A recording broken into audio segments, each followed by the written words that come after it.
बहुत सारे बच्चों से बना, बहुत सारे बच्चों से नहीं बना। क्वेश्चन क्या है बच्चा, एक ठेकेदार बच्चों को खेलने के लिए एक पार्क में 2 फिसलन पट्टी लगाने का योजना बना रहा है। 2 फिसलन पट्टी लगाना चाहता है।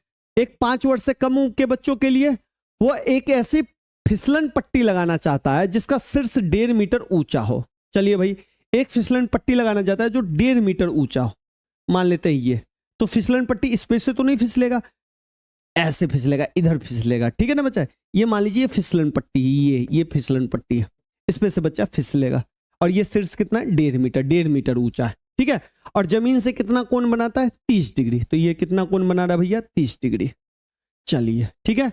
जबकि बड़े बच्चों के लिए तो ये भाई 5 वर्ष से कम के लिए, 5 वर्ष से कम।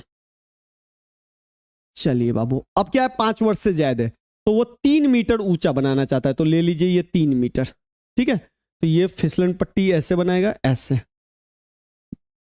ये फिसलन पट्टी हो गया। चलिए, इस जमीन के साथ कितना कोण बना रहा है, 60 डिग्री। 60 डिग्री ले लीजिए।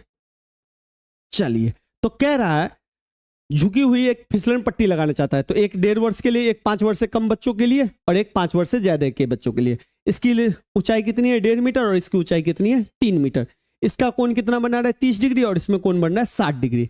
तो कह रहा है प्रत्येक स्थिति में, इस स्थिति और इस स्थिति में फिसलन पट्टी की लंबाई कितनी होनी चाहिए। तो सबसे पहले 5 वर्ष से कम, फिर लिख दीजिए 5 वर्ष से ज्यादा, या बड़े बच्चे, डायरेक्ट बड़े बच्चे, ये भी लिख सकते थे।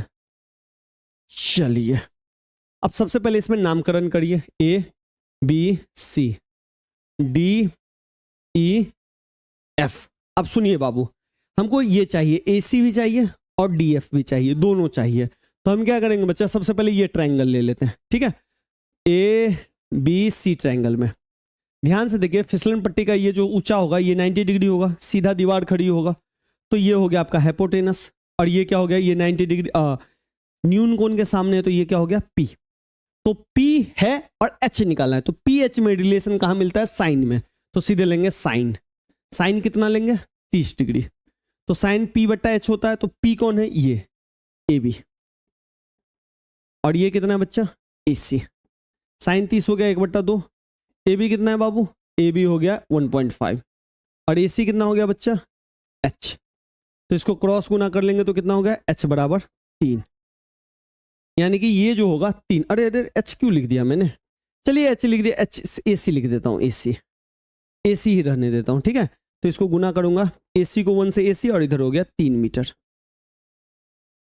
चलिए, आज मोनी भी नहीं आई है अभी तक बाबू लोग। अब इस ट्रायंगल में कितना मीटर होगा, ये फिसलन पट्टी की लंबाई 3 मीटर। सेम इस ट्रायंगल में भी लेंगे, ट्रायंगल DEF। तो यहां भी यही, ये दिया है और ये निकालना है, ठीक है बाबू। तो यहां पे लेंगे tan 60। तो ये हो जाएगा PD, और H कौन हो गया, ये DF। tan 60 कितना हो गया बच्चा, √3, और DE कितना हो गया, 3, और DF कितना हो गया, कुछ नहीं। क्रॉस गुना करिए, तो √3 इंटू DF बराबर 3। √3 को इधर भेज दीजिए, तो DF बराबर हो गया 3/√3। अब चूंकि ये √3 नीचे में आ गया, तो इसको इधर कर देंगे, √3 से √3 गुना कर देंगे, तो ये हो गया 3√3/3। कुछ गलत हो गया क्या, देख लीजिए। तो tan 60 का मान मैंने सही डाला ना, हाँ डाला तो सही। तो ये तो मेरा आ गया √3 बच्चा।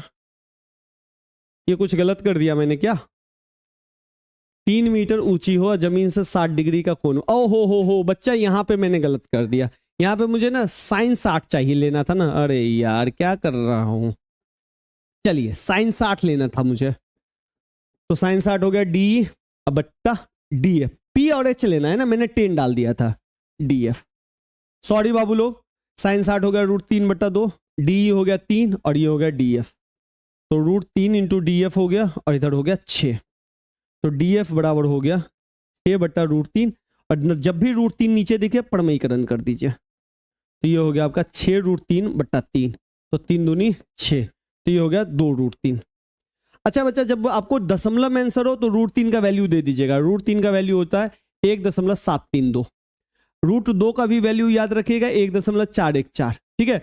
√5 का भी रखना है तो 2.236 याद रखिएगा, ठीक है बाबू लोग। यहां तक समझने में कोई दिक्कत, कोई परेशानी? चलिए भैया, हाँ लग रहा है मोनी बिजी है।